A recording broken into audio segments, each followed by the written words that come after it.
আমি এতিয়া খেতি কৰিছোঁ, ৰঙালাও কৰিছোঁ, তিয়ঁহ কৰিছোঁ, তাৰপিছত নেমু কৰিছোঁ, আৰু আছে আমাৰ জলকীয়া আছে, বেঙেনাও আছে। কিমান বছৰ ধৰি কৰে এইবিলাক? মই যিহেতু মোৰ দেউতা কৃষি কামৰ লগত জড়িত, সেইকাৰণে ময়ো চাকৰি বাকৰিৰ ক্ষেত্ৰত ট্ৰাই কৰোঁ। তথাপি মই কৃষি কামৰ লগত দেউতাৰ লগত সৰুৰে পৰা কৰি আছোঁ। কৃষি কামৰ লগত দেউতাৰ লগত হেল্প কৰোঁ। হয়, নিশ্চয় হ'ব, কাৰণ আমাৰ অসমৰ মাটি খুব সাৰুৱা আৰু আমাৰ অসমৰ ৰাইজে 80% কৃষিৰ লগত জড়িত। সেয়েহে আমাৰ যুৱ প্ৰজন্মবিলাকে যদিহে কৃষি কামত আগবাঢ়ি আহে, ভালদৰে কৰে, কৰিয়ে আমাৰ অসমৰ যুৱ প্ৰজন্মই অকল খালি চাকৰি বাকৰিতে মাথা মাৰি থাকে, ইয়াতো ঘৰৰ যিবিলাক আমাৰ মাটি আছে এইবিলাক পেলাই নথৈ যদি আমি ভালদৰে কৃষি কাম কৰোঁ, কৃষি কামৰ যোগেদিও আমি ভাল এটা উপাৰ্জন কৰিব পাৰোঁ।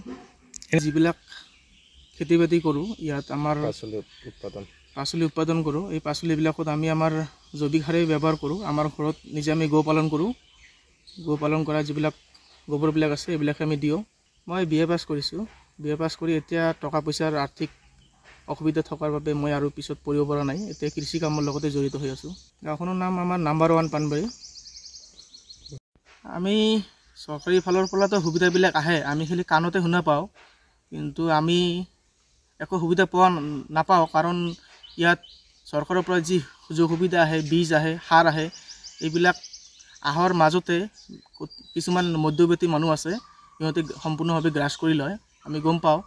আমি কেইবাবাৰ DC অফিচ, আমাৰ SD অফিচত কমপ্লেইনো কৰিছোঁ। তথাপি আমি SDৰ পৰাও কোনো সঁহাৰি পোৱা নাই।